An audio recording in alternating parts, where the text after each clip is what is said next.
Well, folks, once again, this is Apple.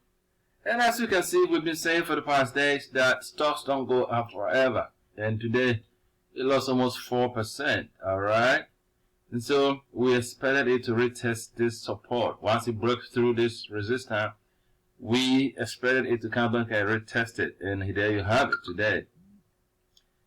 Now, there's a bearish engulfing. So, I'm expecting another fall after the 320 leverage. That's where the support is. For those of you who want to buy, I'm going to wait for another pull back to this level, 320-ish.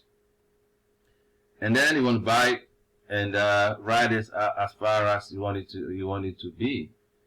But since the stock has been in an uptrend, we go to monthly. See, it's been an uptrend. I believe that it just in this level is a 400. Probably take a couple of weeks. It's going to reach the 400. And so it's time for you to just start buying as it keep pulling back, and then hold it to 400 level, and then you can decide whether to sell it or continue to hold.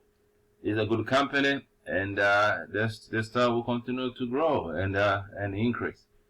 I hope this helps, and I'll see you next time.